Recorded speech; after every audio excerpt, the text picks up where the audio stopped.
Olá, meus queridos irmãos, minhas irmãs. Com alegria cumprimento a todos em mais essa oportunidade de juntos podermos abrirmos a palavra de Deus e podermos estudar. Gostaria de convidá-los para uma palavra de oração. Santo Deus, muito obrigado por podermos ter acesso à Tua palavra e principalmente por termos a oportunidade de estudarmos e de recebermos os Teus conselhos.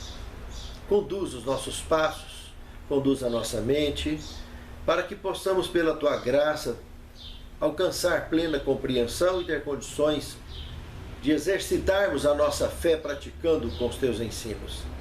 Guia cada membro do Teu povo sobre a face da terra, os Teus escolhidos, que todos, pela Tua graça, cumpramos com o que Tu tens requerido de cada um de nós, pelos méritos de Cristo, pela condução do Espírito Santo, em nome de Jesus. Amém.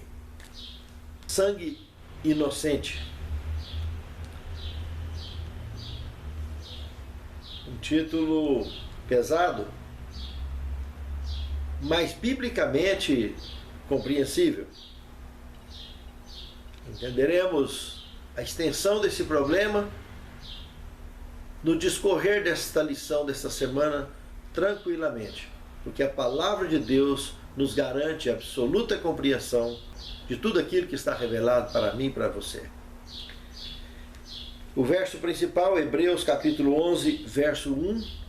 Ora, a fé é a certeza de coisas que se esperam, a convicção de coisas que se não veem. Esse texto bíblico aqui encaixa como uma luva no relato da vida de Jó. Foi assim que ele virou cada dia da sua crise que enfrentou aqui na terra e deixou para nós um exemplo que serve de legado para a nossa fé. É só prestar atenção no perfil e no comportamento de Jó. Como Jó venceu por Deus essa crise que ele tinha de antemão a certeza de que ele era uma pessoa íntegra e temente a Deus. Em momento algum, Jó temeu quanto a isso. Por isso, ele agiu como agiu e venceu como venceu, por Deus, pelo poder de Deus, pela parceria que ele tinha com Deus. É o mesmo legado que nos leva, cada um de nós, a sermos vitoriosos também. Sermos parceiros da luz, sermos parceiros de Deus. O protesto de Jó. Aqui fica bem claro, ao analisarmos o capítulo 10 de Jó, Elifaz, Bildade e Zofar. Esses três já tinham chegado a uma conclusão que o Jó era culpado oculto, de pecados ocultos. Eles julgaram e chegaram a essa conclusão, cada um da sua forma. Jó aqui abre o seu coração em defesa, mas revelando uma sabedoria incontestável e rarissimamente identificada ou registrada a qualquer mortal. Essa sabedoria que Jó revelou aqui, nesse texto, nesse capítulo, meus amados, Jó não protestou contra seus amigos. Jó tinha convicção que não havia como argumentar ou contra-argumentar com eles. Humanamente falando, seria impossível explicar qualquer coisa ou contra-argumentar a lógica humana de seus amigos, os argumentos que eles apresentavam. Eliú, o quarto amigo de Jó, estava só aqui observando, ainda não tinha participado de nada. Estava só ligado, observando tudo e preparando o seu discurso, a sua fala, para que, no momento apropriado, imagine só o impacto que ele não ia investir contra Jó. Mas isso aqui nós vamos estudar daqui mais algumas lições. Mas Jó, esse protesto de Jó aqui, meus amados, que sabedoria revelada, O protesto de Jó, como eu disse, não foi contra seus amigos. Jó, ele protesta ao Senhor na convicção dele ser justo e não um ímpio. Leia no contexto do que ele revelou no capítulo 10 e observe. Conclua o que está revelado. Senão é exatamente isso. Jó, ele agiu em defesa própria abertamente, porque ele tinha certeza, pela graça de Deus, que era reto, íntegro e temente a Deus, parceiro de Deus.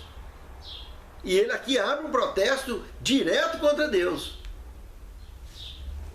E não pecou por isso. Ele estava simplesmente pleiteando justiça. E sabia que Deus não era injusto. Então o que ele queria no seu protesto é apenas, no mínimo, um descanso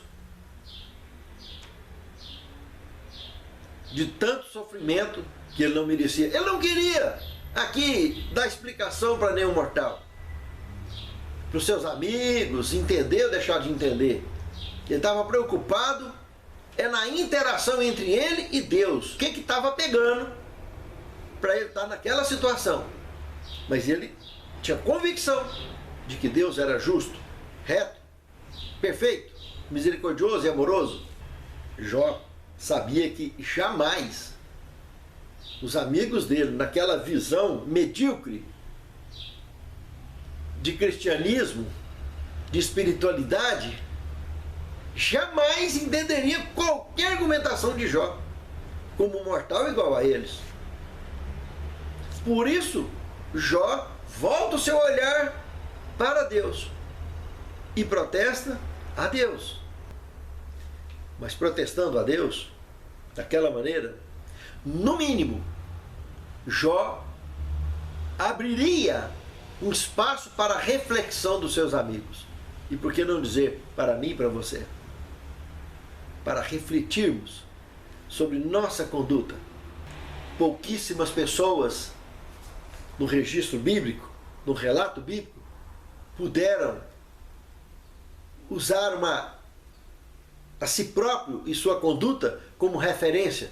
Como Paulo um dia comentou: sede meus imitadores como eu sou de Cristo. Jó aqui estava dizendo o mesmo que Paulo diria no futuro. É como se ele estivesse dizendo para os seus amigos e para mim e para você, para sermos imitadores dele, como ele era, da certeza da fé que ele convivia e era parceiro desse Deus eterno, misericordioso e amoroso, e tinha certeza da justiça divina. Afinal, Jó era reto, justo e íntegro, e isso foi declarado pelo próprio Deus. Então não há como imaginar sequer que Jó estivesse tendo qualquer forma de participação, de culpa no que ele estava enfrentando. Nenhuma. Nem tampouco Jó, e nem tampouco sua família e seus funcionários, que foram vitimados, ao contrário de Jó. Esses morreram. Jó aguentou a crise, todo o período da crise. Mas ao final, a graça de Deus o cobriu com muita glória, com muita alegria, com muita felicidade. E com certeza o coração dele foi confortado durante a crise, que a justiça de Deus jamais permitiria que algum daqueles que foram ceifados fossem condenados. Muito pelo contrário, a garantia de que eles um dia seriam salvos e seriam membros da eternidade, que pudessem viver eternamente com Jó, aquele conforto de fé, foi tranquilamente vivido por Jó. Portanto, o protesto de Jó, absolutamente justo, coerente, correto e conduzido à pessoa certa. Sangue inocente, terceiro tema. Se observarmos Isaías 59:7, Jeremias 22:17 e Joel 3:19, todos esses textos aqui mostram a severidade contra governos e pessoas que lançam mão de sangue inocente, que sujam as mãos com sangue inocente. É muito severo. Deus um dia prestará contas e será muito severo quanto a isso. Não há cabimento algum à expressão, entre aspas, sua certidão de nascimento atesta sua culpa. A vida de Jó é uma prova que essa frase não combina, não tem fundamento. Quantos e quantos, como Jó, na história da humanidade, foram vítimas por situações que aconteceram por trás do véu do grande conflito. E um dia receberão a recompensa. Nem todos terminaram como Jó. Quantos que terminaram como João Batista? Salvo, porém, de uma maneira muito infeliz, com a cabeça numa bandeja. Quantos e quantos? Só olhando para a Inquisição, que desenrolou entre o ano 538 da era cristã até o ano de 1798, aquele período de supremacia papal, são 1260 anos, iniciando pela execução dos valdenses no noroeste da Itália, até 1798, por ocasião da Revolução Francesa. Quantos e quantos foram ceifados? Quantas cabeças que rolaram em guilhotina? Quantos foram queimados, vivos? Quantos Jós ali participaram da defesa da nossa fé? Jó, graças a Deus, terminou como um exemplo da certeza de que, independente se viramos a página feliz ou infeliz, seremos vitoriosos e um dia, eternamente, parceiros eternos da companhia de Deus. A vida de Jó nos afirma isso. O exemplo de Jó nos afirma isso.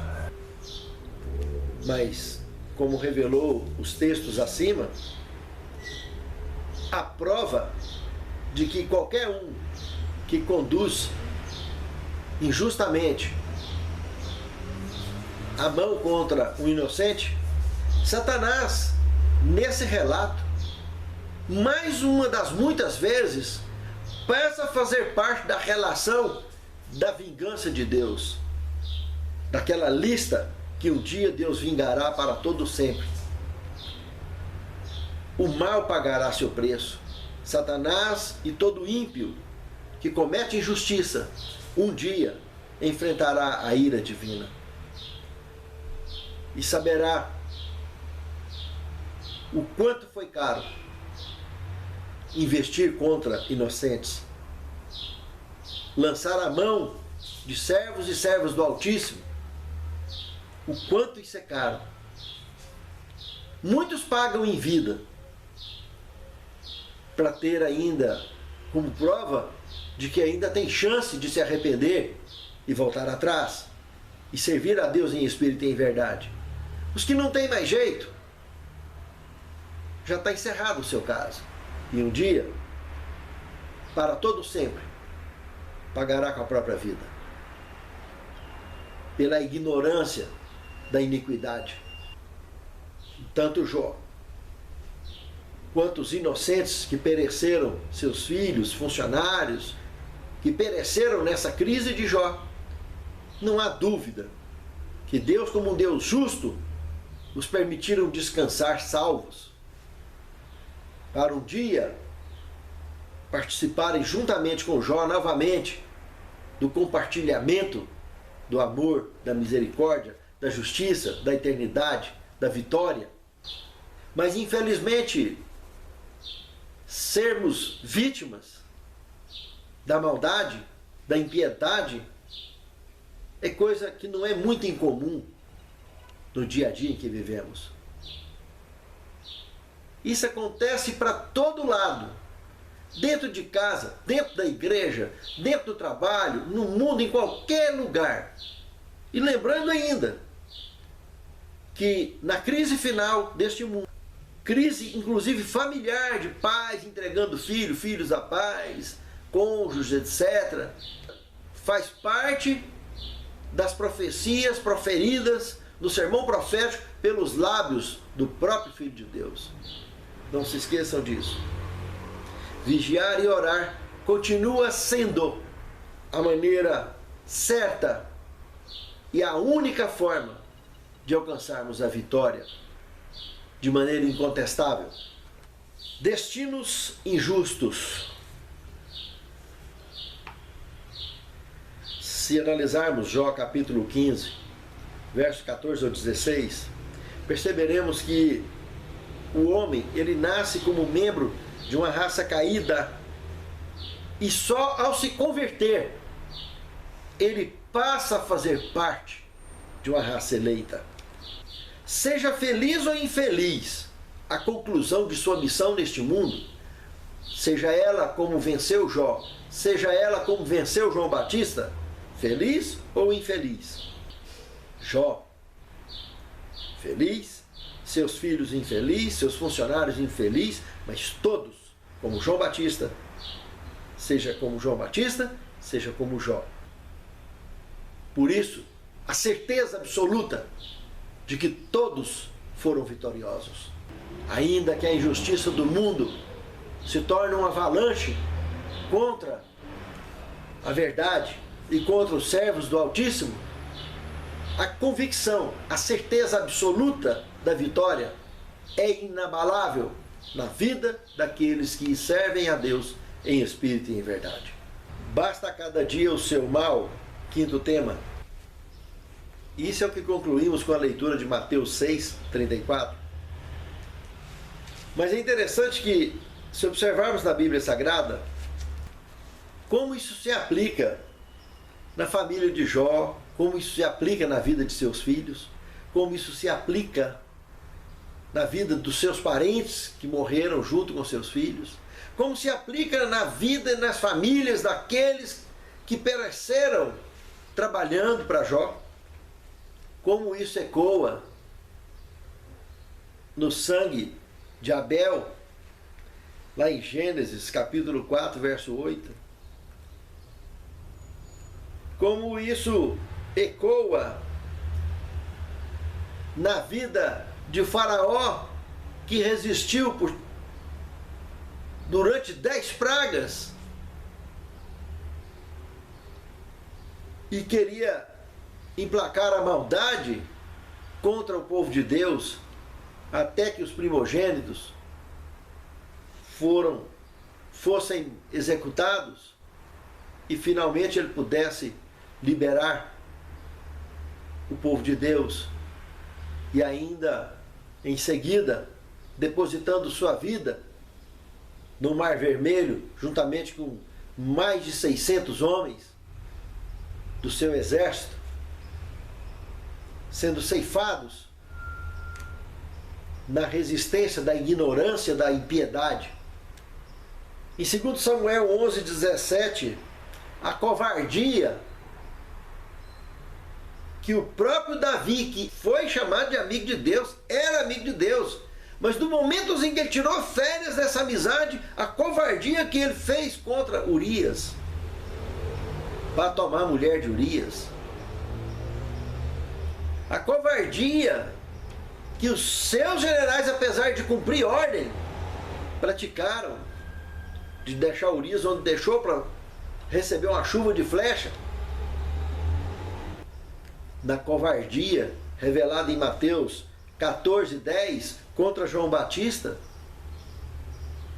aonde um rei denominado Rei dos Hebreus, do povo de Deus, fez o que fez para manter a sua ignorância absoluta, a sua arrogância, a sua empáfia, no mergulho de promiscuidade que ele vivia. E enfim, em todo o resto da Bíblia Sagrada, quantos e quantos relatos de pessoas que viraram as páginas de sua vida a cada dia, suportando, enfrentando e vencendo o mal de cada dia, servindo de exemplo para mim e para você. Quantos de nós que também lutamos dia a dia e vencemos dia a dia o mal? E se em algum momento fomos derrotados, não importa, ontem já ficou para trás. Importante para o Senhor é hoje, é agora. Qual é a nossa condição agora? É de virar a página como vitorioso ou como derrotado? Pense nisso, meu amado irmão. Pense nisso, minha amada irmã. Deus fez a parte dele. E lá no Calvário ficou a prova absoluta de tudo isso. Agora, Ele dá oportunidade para mim e para você fazer com a nossa parte. Cumprir com a nossa parte. Por mais difícil que seja, temos que ter a nossa participação. Temos que dar o nosso passo em direção às soluções dos problemas gerados pela maldade deste mundo, impregnados, quem sabe, contaminando o coração de tantas pessoas que dizem servir a Deus e não conseguem vencer a própria maldade. Pessoas que têm dificuldade de perdoar, têm dificuldade de começar de novo, têm dificuldade de virar a página, jogando as mágoas, deixando o rio levar, deixando a correnteza levar, deixando o vento levar. Preferem ficar arquivando a maldade, a vingança, acariciando coisas que não têm o menor fundamento para pessoas que querem de fato um dia fazer parte dos remidos. Se desejamos fazer parte dos remidos, precisamos entender que a maldade nos circunda 24 horas de nossa vida enquanto vivemos neste velho mundo. A decisão é nossa de deixar de lado a maldade, de deixar de lado a impiedade, o orgulho, o egoísmo e rompermos, lembrarmos que na porta do céu tem que passar nós e todos aqueles que nos cercam.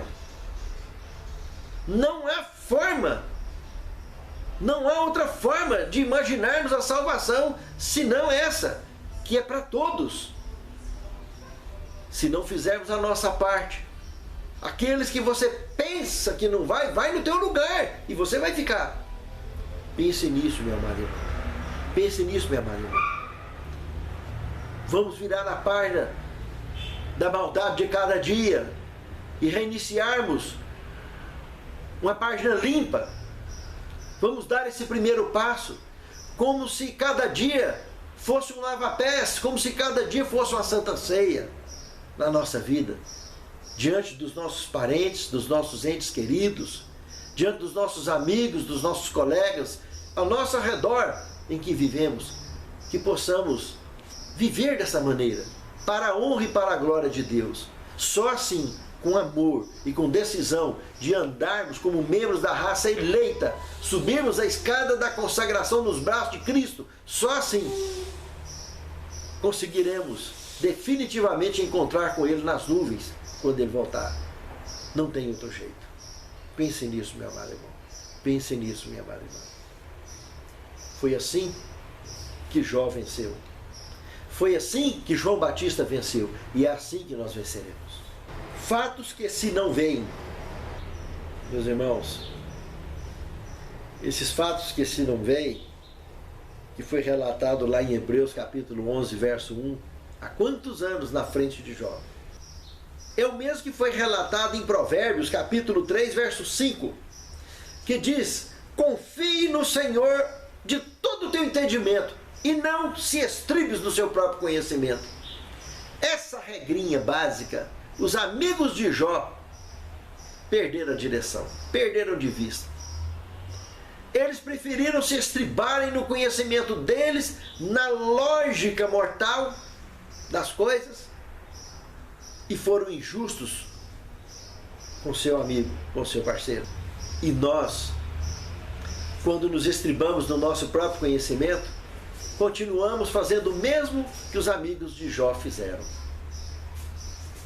Quando batemos no peito, achando que somos mais do que alguém e humilhamos ou excluímos as pessoas, estamos cometendo a mesma injustiça que os amigos de Jó cometeram. O conhecimento da palavra está aí. Temos pena inspirada, de Gênesis ao Apocalipse, e tantos escritos inspirados na história da humanidade, que o Espírito Santo usou pessoas, servos e servas, não só para escrever, mas como para falar, para pregar. E porque ainda pessoas perecem por falta de conhecimento. Pense um pouco. Qual é o sentido que tem isso? Todos nós precisamos lembrar que se um dia desejamos de fato termos uma vida tranquila, traumas resolvidos, superados e vitória alcançada, precisamos lembrar que fatos que se não veem são os que nós vencemos pela fé, estribados no conhecimento de Deus, convictos da vitória em Cristo Jesus. Do contrário, só frustrações, só traumas, só bloqueios, só tristezas. Sétimo tema, a eternidade com Deus enxugará qualquer lágrima. O que está revelado em Apocalipse 21, verso 4. É algo que se realizará em cada um de nós ao virarmos páginas e páginas ao lado do Senhor por toda a eternidade. Deus não vai fazer lavagem cerebral em ninguém, para fazer ninguém esquecer de nada. É a eternidade no amor de Deus, é a convicção de superar todos os traumas, é que nos dará essa certeza de ficar tão longe o sofrimento do pecado, que só olharemos para trás, veremos ao longe o Calvário e ao futuro o eterno amor de Deus para todo sempre. Lembre-se, Cristo, segundo a pena inspirada, ele continuará com as cicatrizes. O único que continuará com as cicatrizes, lembrando que o pecado um dia existiu. Isso jamais será banido. Todo ser no universo, ao olhar para a cicatriz dele, lembrará do amor de Deus. Jamais se esquecerá da sua misericórdia e da sua justiça. Pense nisso, meu amado irmão. Pense nisso, meu amado irmão. Senhor Deus, muito obrigado por nos revelar a tua palavra e, acima de tudo, por nos preparar para o teu reino. Perdoe os nossos pecados, perdoe as nossas faltas, nossos e de nossos lares representados, e de todo o teu povo que habita sobre a face da terra. Santifica-nos na tua palavra, porque a tua palavra é a verdade. Conduza-nos ao teu reino, leve-nos ao cumprir com a missão que tu nos tens confiado. É o que te suplicamos, agradecidos em nome de Jesus. Amém, Senhor.